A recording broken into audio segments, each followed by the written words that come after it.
bought a building. It's not as bad as it seems, but there's a lot of bad. But there are some good things here. Like, there's a lot of work to be done here. It's really cool. It's a really cool day. We couldn't have done it without y'all. I don't even want to ask, but easiest way is to help raise funds to get this going a little faster. We're distillery owners. Well, not yet. So we bought a building for our distillery, and as you can see, it needs a lot of work, a lot more work than it looks like, because we actually bought 2 buildings. Let's go through the good and the bad. There's a lot of good and bad in this place. The work is just beginning, but we are trying very hard to have our license and to be distilling at this facility sometime this year. So let's get into a little safer environment and start this tour. Do I look funny? Or something funny? No, you look great. This building behind me is 1200 First Avenue in Opelika, Alabama. It started its life, best the people I acquired it from can remember, as an implement factory, like tractor implements. They would buy the implements, they would bring them here, they'd assemble them, they'd sell them out of here. Next door was actually a Lincoln dealership in the 1950s, which is kind of cool. I wish this were a Lincoln dealership. I think the military was here, and this was some sort of armory at one point, which will explain some things we see on the inside of this building. It's bounced around and been a lot of different buildings until the cleaners moved out and the building fell into a little bit of disrepair, It's not as bad as it seems, but there's a lot of bad. So let's go through the bad first, then we'll talk about the positives, and we'll talk about our plan and maybe some ways you can help if you want to. These windows here are single pane windows. They're not in great shape. You've got several of them here that are actually broken. I think the headers up there are in great shape, but the actual frame, the wooden frames, are completely rotted out. So all of this has to go. You can see some remnants up there of actual writing from some of the previous businesses. We're gonna see if this paint will come off. I doubt it. We're probably going to have to paint the building. All of the doors are in bad shape. All of them have rot around the bottoms. This door probably will just get gone. We'll just get rid of it. This gutter in the front has actually washed out some of the soil underneath the building in this corner, and we have some settling right here in the corner. You can see a little bit of cracking. I don't know if you'll be able to see it on camera. There's a little bit of cracking up this corner, and then the same on this side. So we're gonna have to fix that little bit of settling. This used to be a garage door that they framed in. We are going to open this back up. This will be the main entrance into the building. So we'll put glass and double doors here. Obviously, the roof is not in great shape. All the eaves and the gutters and all of those things are completely and totally shot. We do have a little bit of settling over here as well we need to address. You can see a little cracking here on the brick that goes all the way up. And so we need to look into right here in this area why this is settled as well. The bars were supposedly added when this was a National Guard armory or some sort of military armory. And we do have a functional garage door here to get into the interior space. Very strange construction. I haven't really seen this much on buildings, but it is a combination. It's brick on the outside, 2 rows of block, row of brick, 2 rows of block, row of brick, and then around any entrances is all brick. There obviously was a drop ceiling, which is not in great shape, all things considered. So all of that, all of the structure for it is going to come out. We're going to save as much of this structure for another purpose we'll talk about here in a minute, but we do have steel rafters. You see the steel rafters running right through there. It's gonna be kind of hard to see, but we're gonna have to replace some of the decking boards up top and obviously the roof. But there is a steel structure here that all seems to be in great shape. Now this is where it gets dark right here. All of these walls are coming out. Like, they are all moldy. We do have restrooms that have to be expanded out. It hadn't been used in a minute. This is also where the settling is. Not sure exactly what's going on here. Haven't seen any real damage on the concrete over here. So again, all these walls will come out. There is a concrete block, basically like safe room here. The door is on the other side over there, but this will all be torn out to give us more square footage. And this is the front where the tasting room will be, where we started this video. You've got moss growing, roof is terrible, those things collapse, the world recycles them there. So lots of nastiness here, but that's basically the bad part. We need a roof, we need glass, we need to clean it out. But there are some good things here. It comes with a Coke machine. Be better if it was a Dr. Pepper Zero machine, but those didn't exist when this was made. But overall, this building is 4,500 square feet. Good bones minus a little bit of settling. We need a roof. We need to gut it. Like, there's a lot of work to be done here. All these windows are painted over. We need more light in here. Like, I think once this is cleaned out and we've got windows replaced, this is gonna be bright. It's gonna be beautiful. It's gonna be a lot of square footage for us to produce. Some of the positives, it comes with a Coke machine, an older Coke machine, but you know, maybe it'll work, be a fun thing to have. Stay on the positives, try to find something optimistic. It is 4,500 square feet. Pretty good for production. I mean, if we add 1,500 or so square feet of tasting room, 3,000 square feet of production, probably gonna get a little cramped, but we'll address that here in just a minute. One of the main downsides too is that there is no parking. Our land ends right here at the edge of the building. So none of this is ours. This is public, so the city owns this. So technically we could use this for parking. There are 4 or 5 spots in front of the building. But overall, if you're gonna have a tasting room of 1,500 square feet, that would allow you about a 99, 100 person occupancy. You're gonna need 33 parking spots for those 99 people. And we most definitely don't have 33 spots unless they allow us to count all the ones in front of the building, all of this back here. So we gotta work on the building. We gotta work on parking. I really would like an outdoor space. I like being outdoors. I like having a few drinks around a fire. So we've got to work on that as well. But we've got a little bonus area here that's going to help us with this because we bought 2 buildings and that is the second building. It does not come with the school buses, but this Quonset hut right here is ours. And our land continues straight out. So we have this green space for either parking or for an outdoor area. We also technically own this alleyway here. We got to find out how detrimental this would be to our neighbors before we try to do anything with it. So a little history lesson for you here. In World War II, the US set up POW camps all across the US. And there were a couple of requirements that you needed to have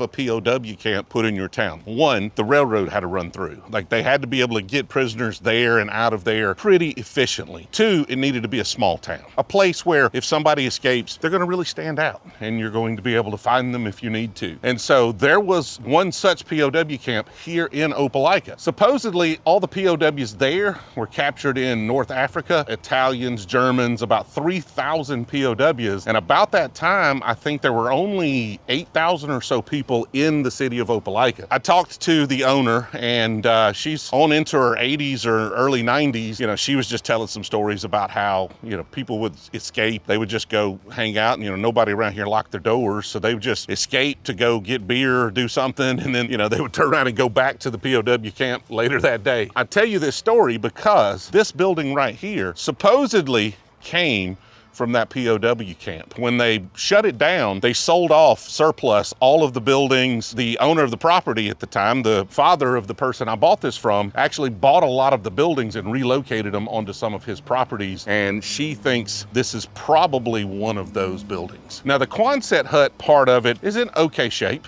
I mean, the steel and everything's not too bad. There are some areas where they modified it that are not too good. They put in this door and divided it into 2. All of this needs to be redone or torn out. Like, it's just not in great shape at all. And you've got some places where the metal is separated, windows are broken, but it has been cool sealed. It looks like it's pretty dry. It does have 2 bathrooms in it. Now, I don't have access in this to show you right now. We just got the building today, and they do have the person that owns all the other buildings around here storing things in there. So we're gonna give them a little bit of time to get their stuff out before we go, you know, traipsing around in there. Figured we could at least look at the outside of it. This being the worst damage on the building, apparently a semi tried to make this corner. You got easy access if you really wanted to get in there. We do have doors on this end that are a little more accessible. And our thinking for now is, can we make this a rick house? Like, just store enough barrels to get started, to get moving. Maybe at some point we keep this, maybe at some point we tear this down and we could extend the main building back this way. Rough calculations, this thing's 3,300 square foot, the main building being 4,500 square feet. If we tore this down, we could add up to probably 10,000 square feet back here where this is and where this green space is located as well. So we've got room for expansion there. That would lose our outdoor space, that would lose parking if we need this. So to figure all that out, we do have have some riddles to solve. But realistically, we don't have budget for all that right now anyway. So get this thing fixed, get that building set up, get going, start distilling, and then figure out everything else as we go. There's no sense in solving problems that you don't have just yet. So what do you think, Jill? I think there's so much potential here. It needs to be met. It needs to be met. It's not met yet. But hey, Potential.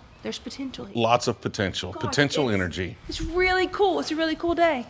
I'm very proud of you. Super duper proud of you. I took you to botanics. She took me out for lunch. You weren't impressed. It was pretty good. It was pretty good. She was like, how was it? I was like, it's pretty good. The gesture was nice, Jill. I know, because you've never been to But you didn't botanics. for lunch, I haven't been there for other things. When? You didn't ask about the gesture. You only we been there- went there once. Well, yeah, but just and then for we a- went to dueling pianos there. Yeah, but we didn't go there for dinner or lunch or any kind of food We went there for situation. dinner once. I said I've never been for lunch. Well, now you have. I have now. It was good. It was really so good. good. Fantastic If you're chicken sandwich. in town ever for our Why are you? event, I was I like don't you. know how Why are to you do trying that. to get close? Yeah, I don't You know. were you're running away from the camera. If you're ever in town in Opelika for our event or any other reason, go to Botanics. This It's video is not amazing. sponsored by Botanics. Not sponsored by Botanics, but it is awesome. Okay, we had to get that in. Because we celebrated there today. We Because we're did. distillery owners. Well, not yet. We're rustic We're building owners. owners of Yeah. we're the owners of a building that may house a distillery At some point. at some point, which is so cool. It's amazing how fast it's coming together. Yes.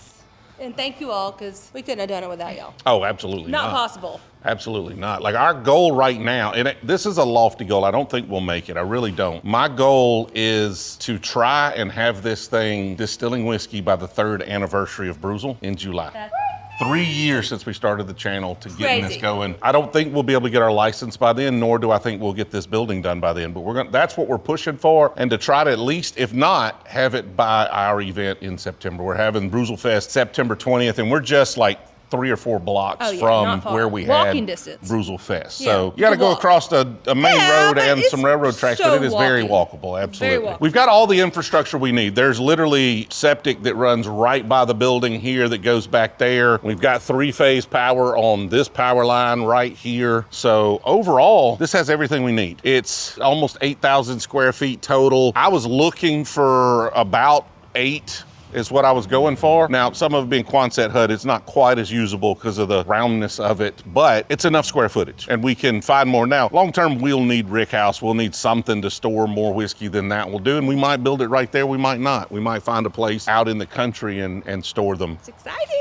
It's exciting times, but there is a way y'all can help if you want to. A lot of people have reached out and wanted to help, and we'll get this done. I just want to say this. We will get this done. It may take us a couple of years to get it done. We will get it done. If you're not in a position to help and you don't want to, completely understandable. Cool, no problem. We are not trying to solicit anybody to do anything they don't want to do. I always feel bad, like I don't even want to ask. Like even when we started our Patreon, people just had to ask me, like, please start a Patreon, please start a Patreon, before we even did. Thank God we did, because we wouldn't be here without our patron members. But we've also had a lot of people ask and want to be a part of this and want to help. And the easiest way is to help raise funds to get this going a little faster. Now, we hope to have opportunities for people to come here and actually do things fun and get access to stuff at a distillery that they may not be able to otherwise do, but we really need to get it safe and operational before we do that. We'll do bottling parties, all sorts of fun things. The way right now we're gonna do it is in the tasting room, we are going to put barrel staves on the ceiling, and we're gonna allow you to engrave a message on those barrel staves. Now, we've done the math. It's gonna take us about $50 to produce each one of these staves, because we have to take a barrel, break it down, or buy the staves in bulk. We have to steam each one, clamp it down flat, let it dry,